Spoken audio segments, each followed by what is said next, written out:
Well, hello, everybody, and welcome to this week's edition of the Learning Curve podcast. My name is Charlie Chieppo. I am a senior fellow at Pioneer Institute, and I'm going to be your guest co-host this week. And I'm very glad to say that here co-hosting with me is Mary Tamer. So, Mary, tell us a little bit about you and welcome. Thanks so much, Charlie. I'm really happy to be back again. I am the executive director of Democrats for Education Reform, Massachusetts, and our affiliate is Education Reform Now. And we work at the nexus of advocacy, policy, and politics. We're a national organization, and I am proud to be leading up the statewide work here in Massachusetts. Well, Mary, I suspect there's a lot going on at that particular nexus. You Always, have plenty to do. All right, well, we're going to jump into our stories for this week. This week, mine is has a personal angle to it.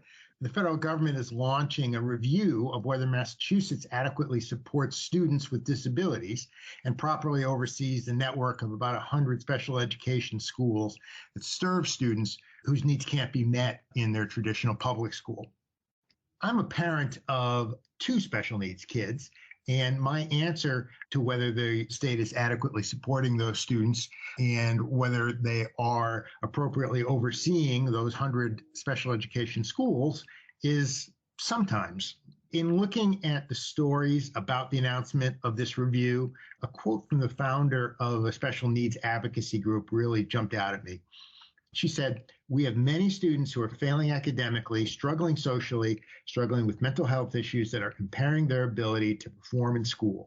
These struggles have been going on for years for these students, and districts do nothing. It's absolutely horrible." Well, I can tell you that is sometimes true. I know from my own experience, you have to hire advocates and lawyers. Basically, my family couldn't really afford them, but that's what you need to do to get the district to move. And, of course, you can't help but wonder what's it like for people who are less fortunate than my family and who are less involved with the system and less able to navigate it than my family was. In my son's case, it culminated with weeks of him not being able to attend school and actually being hospitalized before the district agreed to the placement that he needed. In my daughter's case, she had a special education teacher who really bordered on being abusive. And, she attended a couple of SPED schools, one of which was pretty highly dysfunctional. Now, on the other hand, when my son got his placement, the school was great and he really flourished. And after 5 years in special education schools, my daughter made what I thought was really, I'm bragging here, a courageous decision, which is what she decided to come back to the local high school for her senior year in the midst of the pandemic. And she also flourished that year in no small part because the SPED support that she got was fantastic. So I'm personally going to be very interested in seeing the results of this review. And I hope that it can help bring about a system that is more stable and more consistent in its ability to serve the students who need it. I am with you 150% on this, Charlie. That story was a devastating read, and yes, in your own personal experience, and I want to say as someone who has been a staunch advocate for students with disabilities, and this dates back to my time serving on the Boston School Committee starting in 2010 under Mayor Menino, the number one phone call, the number one email I received had to do with parents who were seeking help for their children because IEPs weren't being followed, because their child needed a private placement and they couldn't hire the lawyer, or they didn't know what are the steps I need to go through in order to get that placement for my child. And so these situations are so fraught with emotion, and we all want the best for our children. And I think when we are parenting children who fall into more vulnerable categories, and to realize that some of these children, too many, frankly, are not being given the services and care that they need and deserve in order to be successful, it's devastating. I mean, you know better than anyone, these private placement schools are very expensive, which is why families are put in a position of having to lawyer up in order to get one of these coveted placements. And so to see that the oversight has not been where it should be in terms of our students at a time when we know that even our most vulnerable students have faced insurmountable odds and obstacles over these last several years of disrupted learning. It really was a very, very difficult story to read and to really contemplate right now. Yeah, you bring up a good point because the stuff my kids went through was before the pandemic, and I can only imagine what that's like now. I mean, let's face it, we certainly can't entirely blame the schools. There's a lot of blame to go around with the pandemic, but that I'm sure is not better now than it was when my kids went through it. So I think that's true, Charlie. I think that, again, even though my term ended quite a number of years ago, I will still hear consistently from families who are seeking help for their children. And I would say the number one issue that I'm hearing about is increasing levels of anxiety, even for students who didn't have anxiety prior to the pandemic, and school-based anxiety in particular, the fear of going to school. And it really, and then, even in a wonderful city like Boston, people can be on wait lists for 6 months or more trying to get the right services for their child. I didn't experience that fear going to school until I got to law school, but that's when it hit me. But anyway, that's a different story. Yeah. Well, my story this week is something that we continue to hear about, which I think is a positive thing that we're hearing about it. Unfortunately, there's lots of different opinions about what we do to fix the problem of literacy in the United States, specifically the fact that far too many of our children, our young children, are not reading on grade level. And so this particular article talked about the national landscape and references the National Assessment of Educational Progress, also known as NAEP, or the Nation's Report Card, which is showing us that about 1/3 of American fourth graders are reading at or below what's considered a basic level. This is not new. I think there are lots of folks who would like to say this is as a result of the pandemic and disrupted learning. But in fact, we've been seeing downward trends for a while, even since the early 1990s.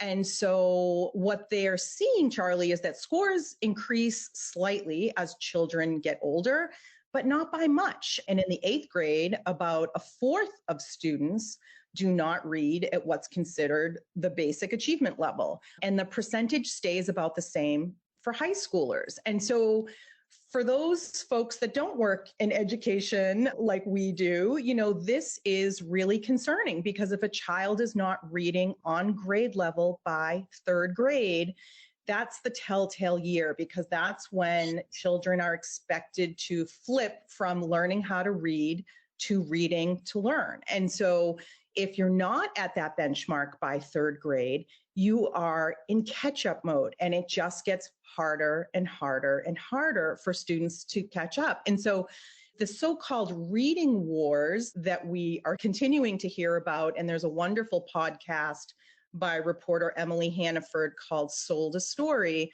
and it talks about the move away from phonics-based instruction, which is how I learned how to read many decades ago. Yes. And there's been a transition to different reading instructions, including something called balanced literacy, which has made millions and millions of dollars for the folks that crafted that and for the publishers who sell it to school districts. But that's a system where kids are literally being shown a photograph and being asked to guess what it is, versus giving them phonetic awareness by, sounding out letters, sounding out words, and figuring out what words are, even if we don't know what they are. And so there's a wonderful woman who I've had the pleasure to meet, Dr. Kimiona Burke. She's Mississippi's former literacy director. She's currently with the education nonprofit Excel in Ed, and she is traveling the country and basically telling states what their outlook looks like, which in many cases is not good. And she talks about, that the strategies utilized by something like a balanced literacy is really not benefiting students. And so one of the things that, when Dr. Burke was in charge of literacy efforts in the state of Mississippi, Mississippi was at the very bottom of the country. So they were ranked 50th. I believe now Mississippi is 21st in the country. That is a significant gain. And I know from when Dr. Burke came and presented here in Massachusetts and gave the literacy outlook specifically for Black students in the state of Massachusetts, where only 17% of Black students in grades 3 through 8 in Massachusetts are reading on grade level. And what Dr. Burke showed us is that Black students in Mississippi and in Florida in the same grades are surpassing Massachusetts students when it comes to reading outcomes. So we have a lot of work to do, not just here, but across the country as well.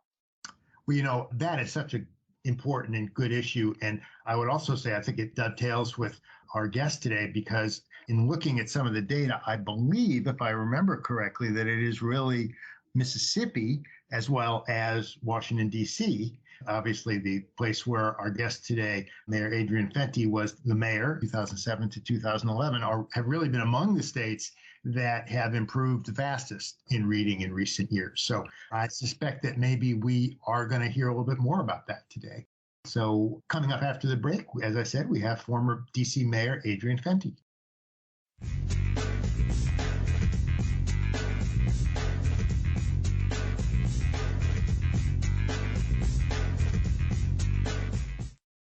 Adrian Fenty is the founding managing partner at Mac Venture Capital.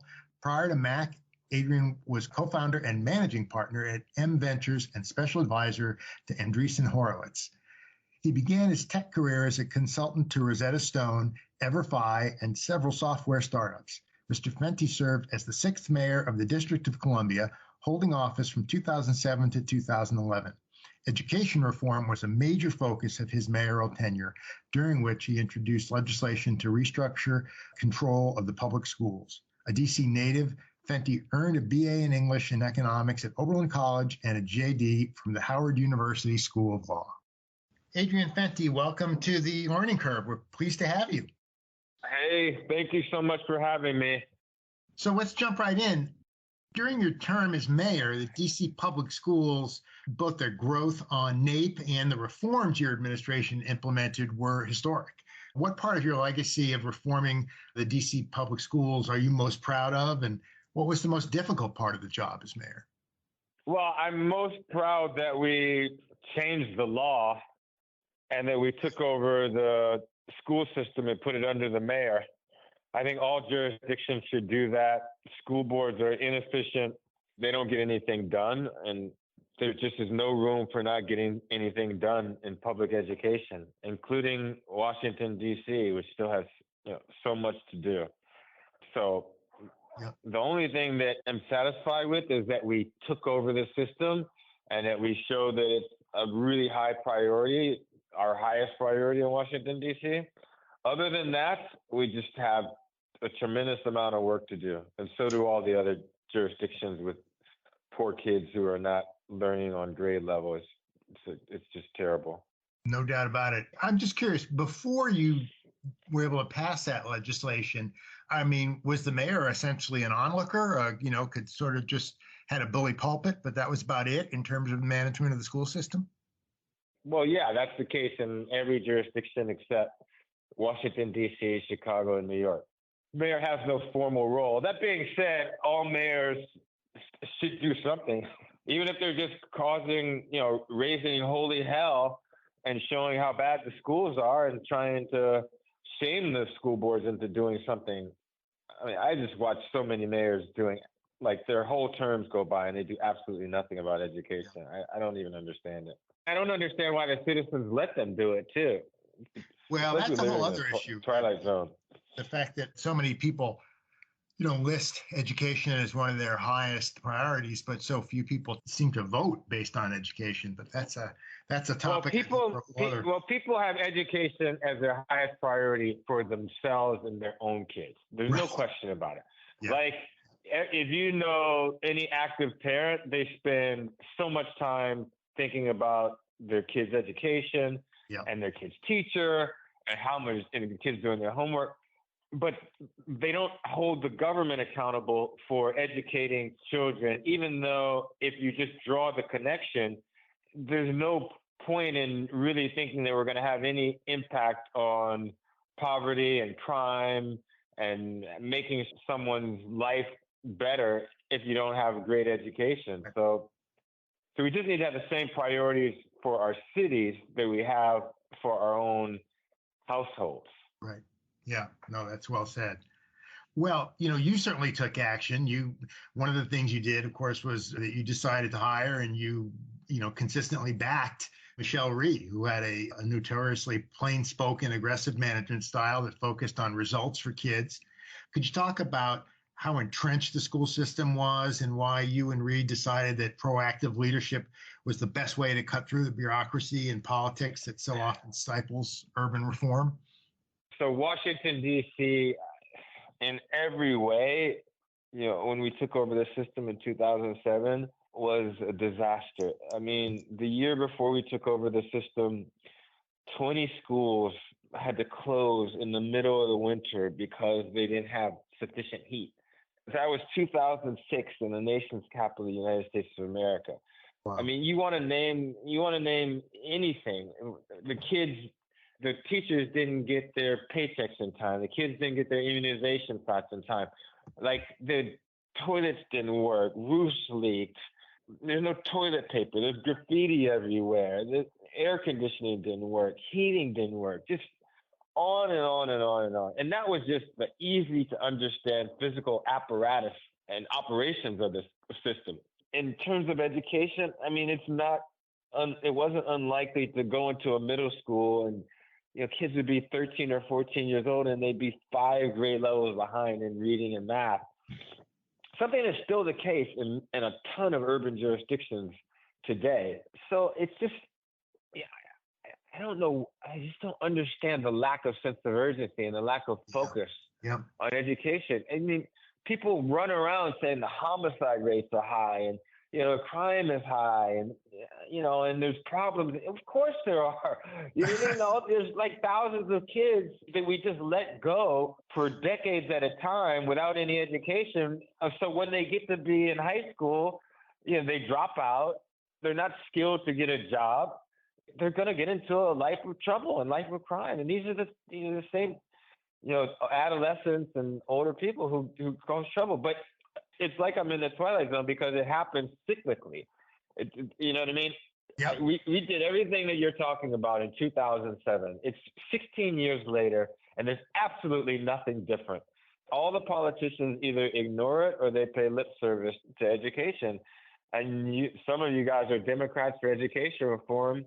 I mean, the Democrats are a disaster. I'm a Democrat, but they're a disaster. No Democrat has any inclination to do anything for schools. And if you're not going to do anything for urban schools, then you're not going to do anything for poor kids, because there's nothing you can do on the back end to make up for not providing an education. So if you're down with the special interests whose number one priority is to make life better for adults in the school system, and you give second priority to the education of the kids, then you're not part of the solution. Yeah. And that's the Democratic Party that we have known all the way back to the Clintons, and it continues all the way up to today with Biden and the Democrats who run Congress and the governors in this country. Our party is terrible on education, which means we're terrible on poor people, and because that's the only thing that's going to be a solution. Well, let's talk about some of those special interests. Teachers' unions are often blamed for being the major barrier to reform, but you already talked about how the school committee performed before you were able to get control of the public education in D.C. And in many cities and urban districts, there's city councils to deal with, central offices that are resistant to improvement and efficiency. How did your administration deal with this sort of municipal central office sort of internal resistance to city school reform? Well, we took over the system. So the, we yeah. So I mean, once we took over the system, the bureaucrats reported to us. We replaced 40 years of bureaucracy essentially with Michelle Rhee, which that fixed it overnight, which is what should happen in every city. Right, And we eliminated the Board of Education, and I became Board of Education. And yeah, the city council has oversight, and that's real. There's real oversight in the city council. But a city council that does its job correctly sets standards, approves a budget, and does oversight, but they don't get into the day-to-day management of a school system. And that's the difference between the mayor running the school system and having a city council who provides diligent oversight, and having a school board which has to make a decision on everything, on every little small decision to run the school system. And when you have that may work if you had a school system that was operating at an A+ level, but when the school system is broken and you need to make 100 major fixes, you can't have a school board in control because they'll never approve anything. First of all, they're too slow. Second of all the decisions are controversial, and they'll never make controversial decisions because they lose their job, and they don't want to lose their job. Yeah, not to mention the sort of political implications involved in so many of those decisions. Yeah, interesting. So in addition to district schools, DC is also home to a significant number of charter public schools and a now longstanding federal voucher program. Could you talk about the relationship and the tensions and dynamics between the sort of in-district public school reforms and the different types of private and public school choices in DC? Well, the bottom line is that whatever your position on charters and vouchers, they're still on the margins. The bulk of the kids in Washington, D.C., and certainly the bulk of the kids in the country are in traditional public schools. So either you fix the traditional public schools and we can start having a real discussion about kids learning, or you don't fix the traditional public schools, and it doesn't matter what you do with charter schools and vouchers because it's just on the margins, and you're still going to have the lion's share of kids growing up in Detroit, LA, Chicago, Atlanta, who aren't getting a good education. And that's the bottom line. And so I love what Michelle did. She was like, we support charter schools, we support vouchers, but it has nothing to do with the job we need to do in the traditional public school. The traditional public school is really broken and we need to fix it. And that's the bottom line. Right. Charters are too incremental. You'll never be able to have a charter system that turns around a city.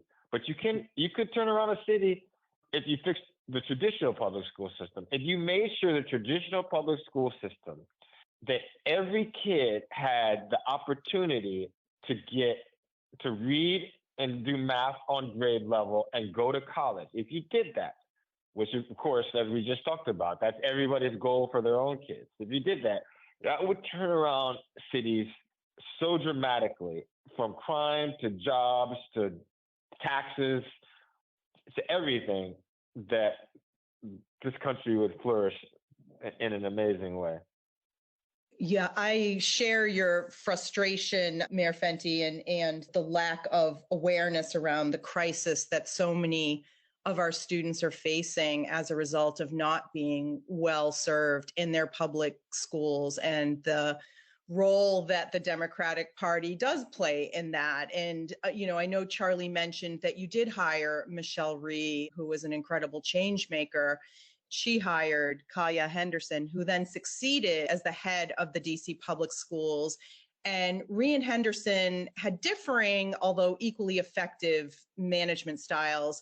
Could you talk about their two approaches to K-12 educational leadership and how your administration worked to hand off the reform efforts of the DC public schools to the next administration? Well, I'll say two things. So the only way to run anything that is as broken as the DC public school system was in June of 2007 when we took over is to hire the best managers possible and to make really fast, aggressive, controversial decisions. People understand when something's really broken, you have to be really aggressive in fixing it. But it's really hard for people to feel comfortable about it. It's a real kind of quandary. But there's nothing easy about it. You can't do it incrementally. You can't do it and make people happy. None of that will happen. All of that will just ensure that nothing changes. The only way to do it is to make a series of really aggressive decisions fast. And even if you do all of that, it's still going to take years for the system to turn itself around. And if you don't do those things, you have no chance. That is my position on what type of person should run a school system. Someone who is courageous and willing to make really tough decisions that everybody knows needs to be made. In terms of turning the system over, I didn't do anything to turn the system over. When I lost my reelection, it was time for the next people to do the job. And it's up to the citizens to do how they did that job. But once you're out, you're out. Yep. You know what I mean? As long as I was mayor, I made decisions as aggressive as I could until the day I walked out of the office. In August of 2010, a month before I was up for re-election, we fired 250 teachers for cause. Only the second time that I understand in this country that teachers have ever been fired for cause. The first time was when we did it a year or two before. Knowing we were going in for a re-election a month before, that is the decision we made. And then once I lost the re-election, it was up to whoever, it was up to Gray and his administration to make decisions for the city after that. So we know, and you've made it very clear, that urban school districts have been in crisis before COVID-19, which only revealed deeper weaknesses in our large public education systems. Could you share your thoughts on, and perhaps even give a grade for how well you think national education leaders, mayors, governors, state chiefs, and local officials have addressed America's ongoing crisis in urban K-12 education? I think you've already answered this, but if you were to give a grade, what would it be? F. And I'd like to probe deeper, if we could, on why is there a lack of political will to address this? What is holding people back from talking about the elephant in the room, whether it's our kids not being able to read on grade level, not being able to do math? What is happening that is preventing elected leaders from doing something more meaningful about what you and I and Charlie are seeing before us? There's a few different levels to this, but at its core, they don't care enough.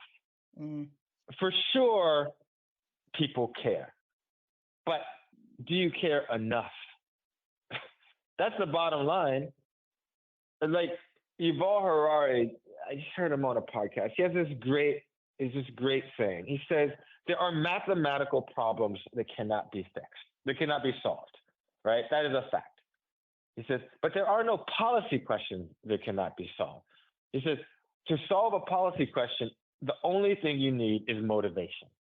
That is the point. So put it like this. If it were their own kids, for people who know what to do, if it was their own kids, they would absolutely make sure that their kids read on grade level, do math on grade level, don't drop out, graduate from high school, and go to college. Because if you do all those things, you are ensuring that your kids have the greatest chance to succeed in society. And if you don't do those things, there's a much higher chance that your own kid, if they didn't graduate from high school or they didn't read on grade level, do math, that your own kid would not be able to get a job or could become a criminal or get into drugs. So what Michelle her whole thesis on running our system was that we should just run the system for the kids as if they were our own kids. Make the decision that you would for your own kids. And once you do that, you stop thinking about all these adult issues. The only thing that matters is kids' issues. But there are some other answers to your question. The other thing is, so probably another reason why you get away with it, it's because these are poor kids. Yeah. There are no wealthy kids who are 3, 4, 5 grade levels behind. It doesn't happen. It happens in poor neighborhoods in our country. And it happens because people don't care as much and there's not as much advocacy. That's immoral because everybody knows what should be done. And then, like we said before, you can't blame the teachers union. The teachers union is just set up to support teachers. That's literally their job. But you have to wonder, well, who empowers the teachers union? Mm-hmm. Well, it's the Democratic Party. Yeah. There literally is no leader in the Democratic Party that you can think of in the Senate and a governor's position and the White House. The last 3 Democratic presidents, none of them have done anything material to change education. None of them have put their jobs on the line. None of them have said, listen, we know that education is the only thing that's going to interrupt the cycle of poverty. I am going to be the education president. None of them have done that. And we just let them do it. And they talk about everything else except for leading on education. That leads me to my next question about some of the shifts that we've seen when it comes to the politics of the teachers' unions specifically. And so for decades, I think the teachers' unions were center left, although most often considered establishment institutions in major American cities. And over the last 5 to 7 years, we've seen, the national teachers unions and their big city urban affiliates adopt a far further left political platform. So could you talk about this shift within the teachers unions and in larger American cities? And what does it mean for urban school reform in the United States right now? I'm going to just keep it simple because I can't get into all the complexities of policy because that's not important in running a school system. Here's what's important in running a school system. Can you hold somebody accountable? If you can't hold anybody accountable, then you have no hope of having a well-managed organization, right? You certainly have no hope of turning around a poorly run organization. And here's the bottom line. Here's why with the Democratic Party's blanket support of teachers union is a problem. Because the template for the collective bargaining agreement reads as follows.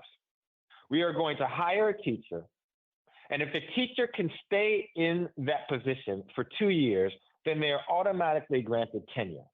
And once they automatically get tenure, they can never be fired. And that is not an exaggeration or hyperbole. They can never be fired, okay? And not only can they never be fired, the only way that they can get more money or get promoted is by seniority.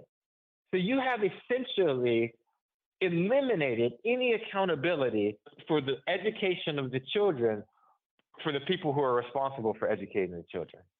Now, lots of people like to say, okay, well, then you're blaming the teachers for lots of societal problems. No, that's not the point. The point is, if you have a system where you get tenure in 2 years, which basically is automatic tenure, and then that tenure means you can never be fired, and you're promoted just based on seniority, not based on how good did you do the job. In any profession, if you did that, the work product of the employee would go down tremendously. And that is what happens in schools. It happens in our most important place, but it would happen anywhere. It would happen in tech. It would happen in finance. It would happen in Hollywood. It would happen in education. If you just gave people more money just for working, just for being in the job, they would do a worse job. So we're promoting a system where people get paid, no matter what job they do, exactly the same just for sticking around. In essence, that is the biggest problem in public education. And all the policy discussions and all that other stuff that all the politicians like to talk about pale in comparison to that. Yeah, it's definitely, I think, one of the biggest problems we face. And all the people who the Democrats for Education Reform support, they support that collective bargaining agreement. That is a problem. Democrats for Education Reform should not support any candidate who supports the collective bargaining agreement. The problem is, if you said, I'm not going to support anybody who supports that collective bargaining agreement, you wouldn't support anybody because they all support it. But you have to draw the line at some point. The Democrats for Education Reform, and I understand some of you are members of it, can't have it both ways. You can't be for education reform and support these incrementalists who are supporting everything that the teachers union is okay with, or that doesn't really change the system in a fast period of time. We have to call out our party. Our party knows what needs to be done in education reform. It knows that poor kids will never learn unless we lengthen the school day, and you can hold teachers accountable, and you can close down schools that aren't working, and lots of other things. Our kids will never learn. And so if you're just going to support the teachers union Democratic Party, well, then we're not going to support you. Yeah.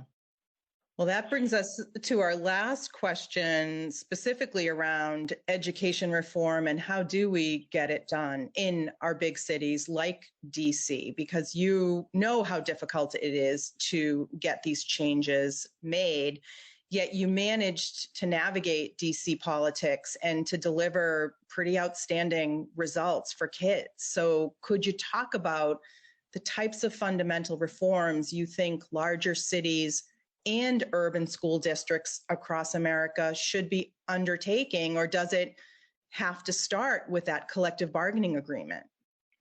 Well, it probably has to start with the mayor's office, to be honest with you, because everything else is just like the way Michael Bloomberg said it to me when we were talking about this before I took over the system. He said, listen, Fenty, if you have 9 people in charge, essentially a school board, if you have 9 people who are running something, that means no one's running it. And when he said that, it was so clear in my mind, and I must have repeated it 1,000 times. It's so true. The only way to have anything work is to have one person in charge, and either that person is doing a great job and you keep them there, or they're not and you get rid of them. But with a school board in charge, it's never going to work. So you have to get rid of the school board and you have to put the mayor in charge. And however that happens, that's up to the city. It probably has to happen, through some kind of charter change, or the governor puts the mayor in control. But if you're just going to keep a school board in control, nothing's going to change. And so it goes back to what Yuval Harari said. There's no policy problem that can't be fixed. It just takes motivation. And what I like to say is people need to care. And everyone says they care about education, but do they? You know what I mean? How much time do they spend thinking about it? Is their number one priority? Do they elect Democratic mayors and Democratic governors and senators and presidents who never do anything about education? Too often, yes. I think that's probably the case. No, not too often. Yeah, all the time. All the time. All the time. The entire Democratic Congress, both the House of Representatives and the Senate, there's not one congressperson or senator that you can name. But please do if you can think of one. There's not one that you can name who is willing to take a stand against the teachers union's control of the education system. Not Clinton, not Biden, not Obama, not any governor, not any senator currently there. Not if they're a Democrat, they're not. Not the Congressional Black Caucus, no one. Not the Hispanic Caucus. If they're a Democrat, their positions are lockstep with the Democratic Party. And I'm a Democrat. I was an elected Democrat.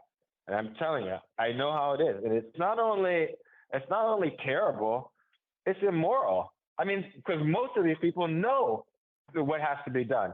And they look right in the face of a difficult decision and they do the opposite, which means it's immoral. They shouldn't have their jobs.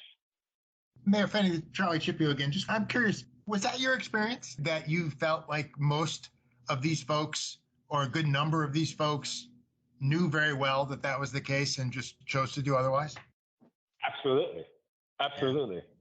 It certainly was true of the Obama administration, because the Obama administration in their first year did Race to the Top. Do you remember Race to the Top? Sure, yeah. And we won Race to the Top, so this is not a gripe at all. Under Michelle Rhee, we won Race to the Top. But after the first year, they got so much flack from Pelosi and Reid and all the Democratic leaders who are supported by the teachers union, and they got so much flack in their own administration that they never did it again. And they were in office for 7 years after that, and they did nothing material on education. Race to the Top said, we are going to allow urban school systems to come up with innovative ways to change how they do education, and if they do, we are going to grant them money. Terrific policy. Probably as much as you can do in the Department of Education, to be honest with you. Right. And they did it. And then as soon as they did it, they got so much flack from the teachers union and they started worrying about re-election and everything else that they never did it again. Well, that is a sobering fact to leave us with, Mayor Fenty. But boy, you've given us a lot to think about today, and we really appreciate your being part of the learning curve and giving us a little time and being our guest. So thank you so much. Thank you guys for having me on.